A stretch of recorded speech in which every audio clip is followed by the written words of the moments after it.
Learning outcomes. After studying this module, you shall be able to differentiate between important market structures like perfect competition, monopoly, monopolistic competition and oligopoly. Learn what is meant by concentration of an industry and how it is measured.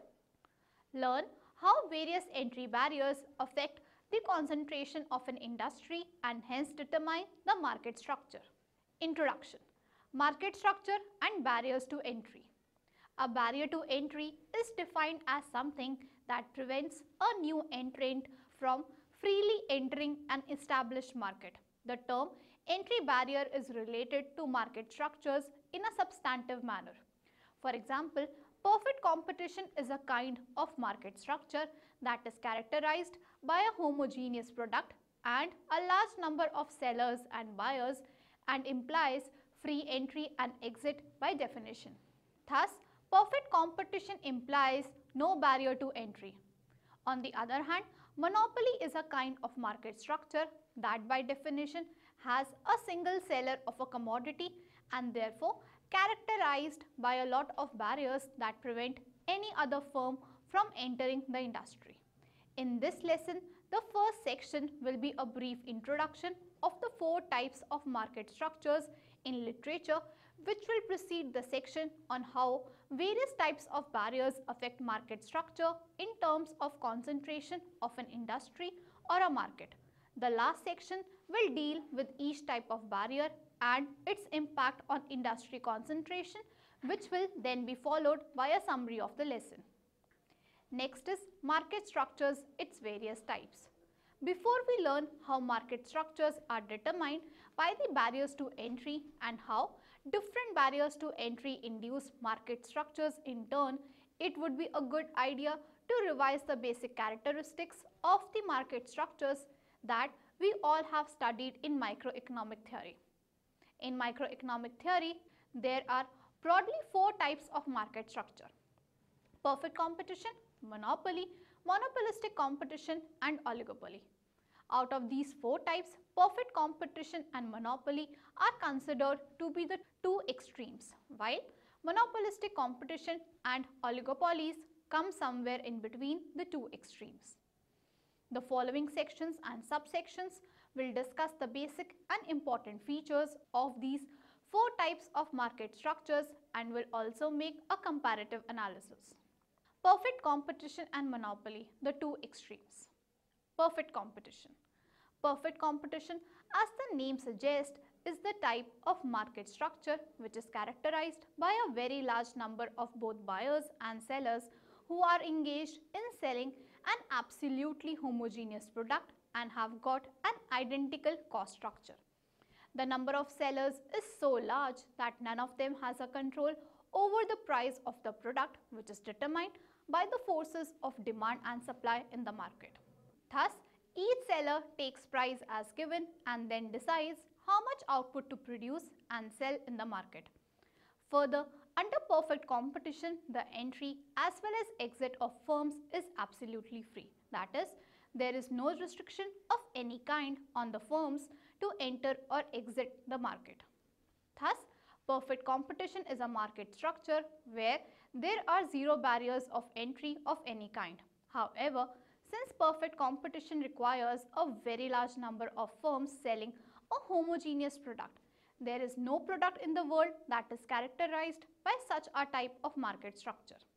However, it can act as a benchmark for real world situation which can try to converge to it. Next is monopoly.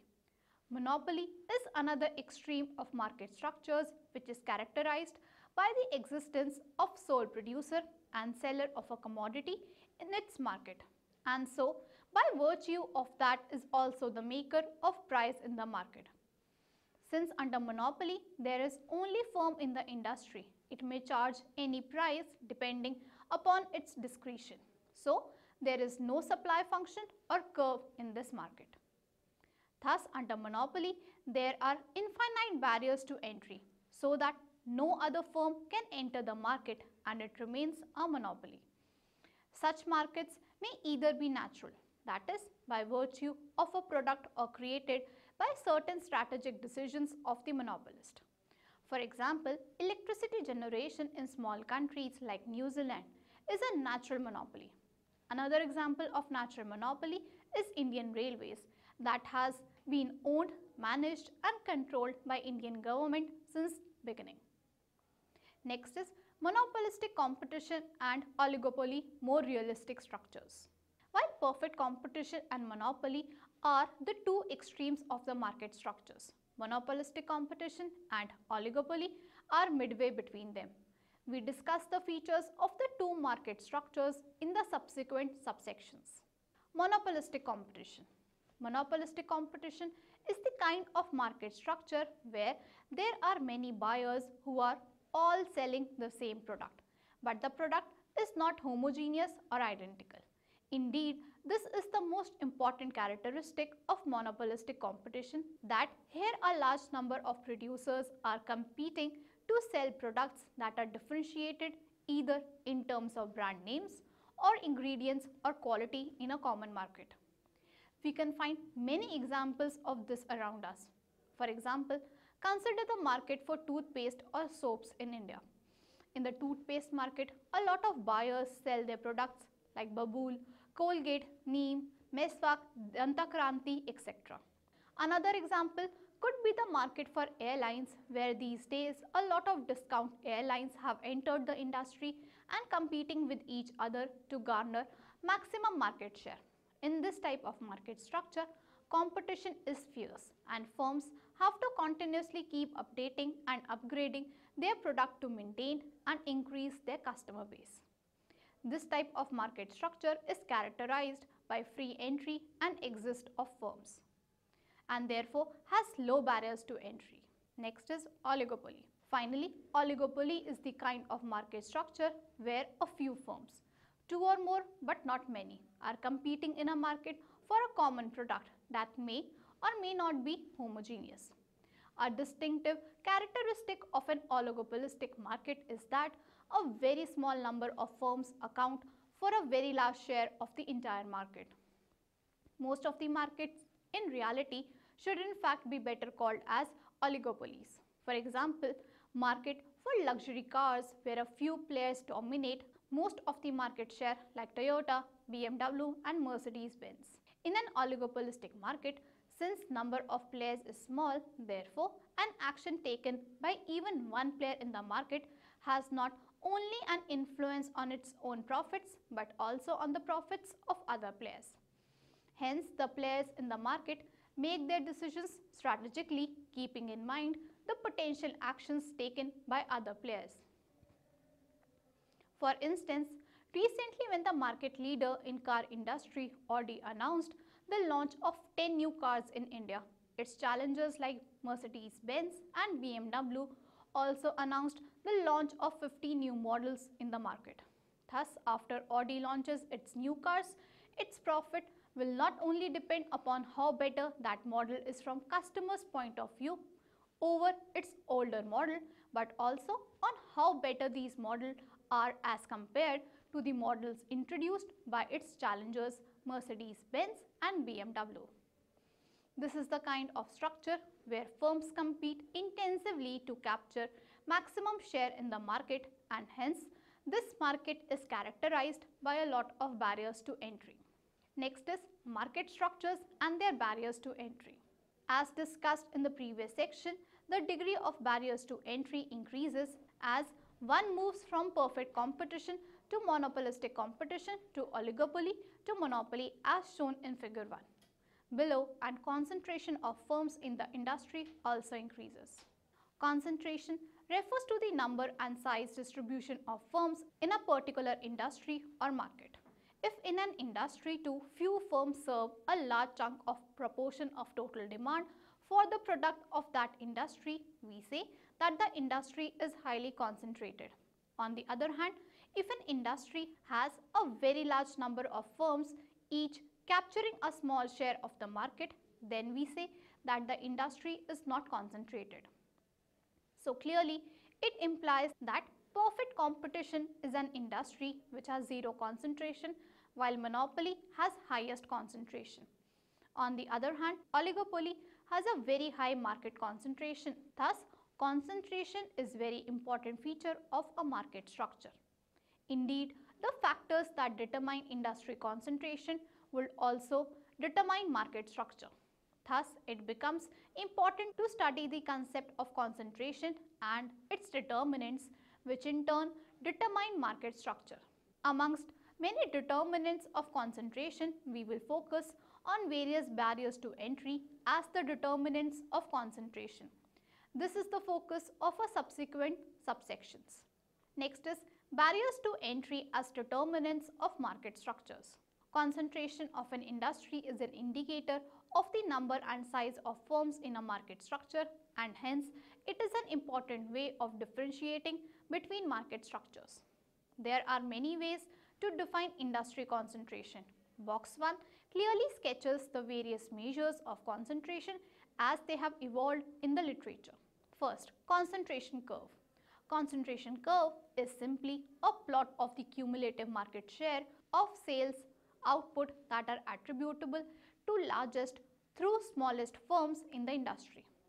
To make it clear, consider two industries A and B having 10 and 7 firms respectively, and assume that market shares, firms output or industries output of the firms are as given below. As you can see in table 1, firm output and market shares for two hypothetical industries. Figure 2 below shows concentration curves for the two industries A and B. It is clear from the figure that concentration curve of industry B when superimposed on that of industry A lies above it as expected. Figure 2a shows concentration curve of industry A. Figure 2b demonstrates concentration curve of industry B. Although concentration curve is a good indicator of concentration in an industry, a more useful and more commonly used measure of concentration is the K firm concentration ratio CK explained below. Second, K firm concentration ratio. Concentration ratio is defined as the share of output produced and sold by the most dominant firms in a particular market or industry. If we arrange firms in the descending of their market shares as in table 1 above, then the K firm concentration ratio is defined as the sum of the largest K firms denoted by CK is equal to the summation of ranging from I to K SI, where SI is the market share of the ith firm in the market. CK will clearly vary between 0, minimum concentration, and 1, maximum concentration. For instance, for industry A above, 4 firm concentration ratio will be C4 is equal to 10 into 4, which is 40%. On the other hand, for industry B, it is 70%.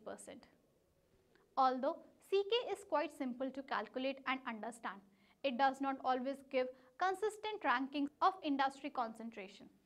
Thus, in order to overcome this limitation, economists have come up with another measure of concentration called Herfindahl-Hirschman index, which is used more frequently these days, especially in the US industry.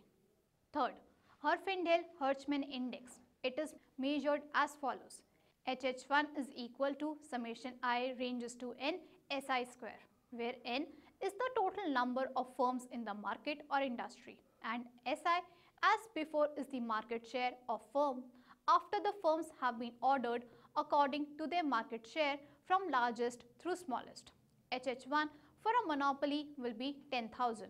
Thus, for industry A above, HH1 is equal to 10 square into 10, which is equal to 1000, and for industry B it equals 30 square plus 20 square plus 10 square till 10 square, which is equal to 1800. Thus, all the three measures give us consistent results that industry B is more concentrated than industry A. Having discussed the concept of concentration at length, the next question that arises is what determines this concentration? What are the factors behind one industry having more firms while another having less number of firms? Economists have tried to find out various factors determining concentration and therefore market structure. The oldest and the simplest of all could be Gibret's law. Gibret 1999 assumed in his analysis an industry that started with a fixed number of equal sized firms. With time, however, it was seen that some of these firms started growing at a fast pace while others lagged behind. As a result, the slower firms left the market and the shares of faster growing firms increased and they became dominant. Thus, with time industry became more concentrated. But all this happened due to sheer luck of these firms. However, empirical analysis have shown that concentration does not always rise with time and may sometimes even fall, thus making luck an insufficient explanation for changes in industry concentration. As a result, economists thought of more logical reasons behind changes in concentration of industries. Amongst all these reasons, these chapters will focus on entry barriers. The remainder of this lesson is devoted to how various kinds of entry barriers affect industry concentration and therefore market structure. Next, concentration and natural barriers to entry. Barriers to entry are the very basic determinants of market structures. For instance, since entry and exit is costless under perfect competition, so this structure has lowest concentration, while under monopoly, entry is completely restricted, which entails the existence of a single firm in the market. As we know, one important classification of barriers to entry is between natural barriers and strategic barriers. Natural barriers to entry are those that arise due to the basic demand and cost conditions of a market. The simplest way to think about natural barriers is to think of natural monopoly. Natural monopoly arises when the average cost of production continuously declines as more and more output is produced, thus necessitating the presence of a single firm in the market. In case there are many firms and average cost is declining, the firms can merge and converge to a single firm. Next, concentration and strategic barriers to entry. Strategic barriers to entry are those barriers that are artificially created by the actions of incumbents in order to prevent the entry of newcomers into a market. In such cases, the incumbent firm may use particular pricing strategies or even capacity expansion to pose threats to the potential entrants and therefore deter their entry. This could be understood by considering a simple two-stage game in which first, a potential entrant called challenger decides whether to enter the market or stay out. And in the second stage, the incumbent who has a monopoly in the market decides whether to accommodate the entrant or fight with it. If it decides to fight with the entrant, then it will lower its price, called predatory pricing, and therefore prevent customers from purchasing from the entrant, while if it decides to accommodate it, then it may form a cartel with the entrant and may let it enter. The above situation can be represented in the form of a game tree as follows. Figure 3a shows two-stage entry deterrence game. Thus, in this case, given that the challenger enters, it is optimal for the monopolist to accommodate, and given that monopolist is going to accommodate, it is best for the challenger to enter. Thus, in this example, even if the monopolist announces before entry that he is going to fight with the challenger, it does not affect challenger's decision. This happens because the threat imposed by the monopolist is not credible enough. The monopolist can make his threat credible and deter challenger's entry by announcing a strategic barrier to entry like investment in advertising or research and development.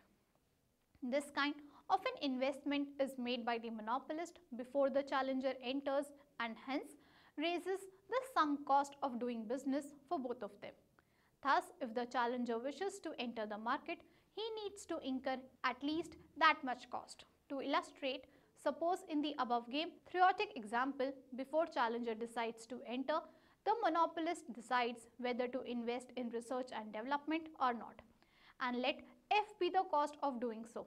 After the monopolist decides, rest of the game remains the same, except that the cost of entry is now F.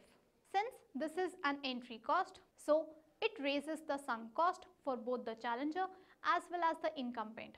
The game tree below describes the situation. Figure 3b shows three-stage entry deterrence scheme with investment in SPE. Note that in this game, as depicted in game 3 in figure 3b, first payoff in each cell belongs to the monopolist M, while the second one belongs to the challenger C, unlike the situation in figure 3a above.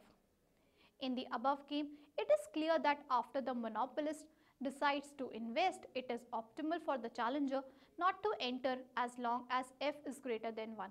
But he would always enter if the monopolist does not invest in the strategic barrier to entry SBE. Given the optimal strategy of challenger, it is optimal for the monopolist to invest as long as 5 minus f is greater than 2. That is, if f is less than 2, thus for f greater than 1 less than 2, the SPNE of the above game is that monopolist invests in the SBE and accommodates the challenger if he enters, and challenger stays out if monopolist invests and enters if monopolist does not invest. Thus, the monopolist succeeds in deterring entry for f is greater than 1 less than 2 and the concentration remains high. Next is concentration and legal barrier. I repeat, and legal barriers to entry. Another determinant of concentration of an industry could be certain legal barriers imposed by government like license fee, patents, etc.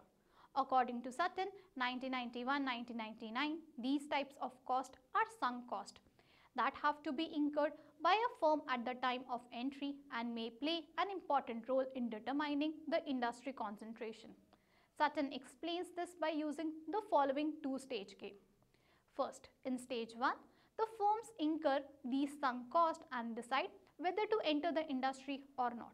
Second, in stage 2, the firms compete in output or price once they have entered. According to Sutton, these sunk costs may be endogenous as well as exogenous, but they produce quite different results. The current section deals with the case of exogenous cost. Let the sunk cost that firms are supposed to incur in stage 1 be f is greater than 0 and qi be the output that firm I produces in stage 2. C be the marginal cost of production, assuming that all firms are symmetric and so have same cost structure, and P the price of commodity. Given that firm first enters the market in stage 1, it will earn a profit which is represented by pi I is equal to P minus C into Qi. Using backward induction to find out the sub-game perfect equilibrium SPNE of the game, it would be optimal for firm first to enter in stage 1 if the profit that it earns in stage 2 is higher than the entry cost, and so the entry of firms will continue until P minus C into Qi is equal to F, equation 1. Note that P minus C upon P is the profit cost margin of the firm, denoted by PCM. Also denote the total revenue of firm PQI by TR, and note that when all firms are symmetric and there are n number of firms in the industry in stage 2, the Herfindahl-Hirschman index HH1 will be equal to 1 upon n. Multiplying and dividing equation 1 by NP and collecting above information, we obtain P minus C upon P MPQI is equal to Fn. Second, that is HH1 is equal to F upon PCM into TR. Third, thus the equilibrium of the above game in equation 3 tells us that as sunk cost measured by F increase or size of the industry TR decreases, or if increase in competition decreases profit of firm, concentration measured by HH1 goes up. Although presence of exogenous sunk cost affect concentration in an important way. However, as shown by Sutton 1991-1999, this conclusion may not hold in markets characterized by differentiated products and where firms spend a lot of money on advertising and research and development expenditures. Thus, he showed that in case of endogenous sunk cost like advertising expenditures on research and development expenditures, conclusions may be very different. In particular, Sutton gave a very important and different result, which is that as opposed to the case with exogenous sunk cost, an increase in size of the market will reduce concentration only up to a certain point, beyond which concentration will remain constant. This happens because in markets with differentiated products, when size of the market increases, it raises industry profits which induces entry and therefore leads to a fall in concentration. But at the same time, increase in the size of the market induces firms to invest more in research and development to improve the quality of their products. That raises the sunk cost, which reduces entry and causes concentration to increase. Thus, this latter effect prevents concentration to fall below a certain level as the size of the market goes up. Thus, these important conclusions of Sattin's limit theorem can be shown geometrically as follows. Figure 4a and b. Here, figure 4a corresponds to the case of exogenous sunk cost when concentration converges to 0 as market size increases, while figure 4b corresponds to the endogenous sunk cost when concentration converges to a number above 0. Next is antitrust laws. Antitrust laws are basically the legislations that are formed in order to prevent any kinds of monopolistic or colluding practices adopted by certain business houses. These legislations thus help in keeping the market structure more competitive instead of being monopolistic and therefore contribute to the making of a market structure.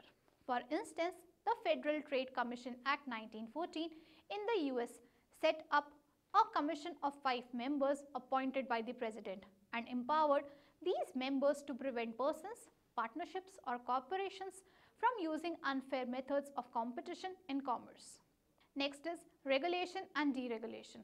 The enforcement of the deregulation policies of the government again determine the market structure of a particular commodity. For example, when the airlines industry of the US was deregulated in 1978 by the then president, it led to entry of new discount airlines in the airline industry and increased competition for the existing airlines like American, Delta, etc.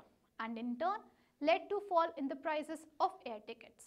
Now let us summarize.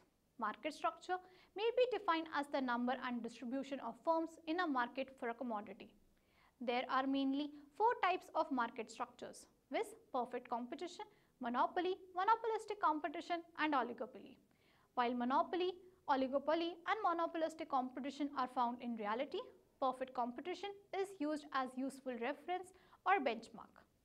Industry concentration is a very important indicator of market structure and various measures are used to measure it like concentration curve, concentration ratio and Herfindahl-Hirschman index.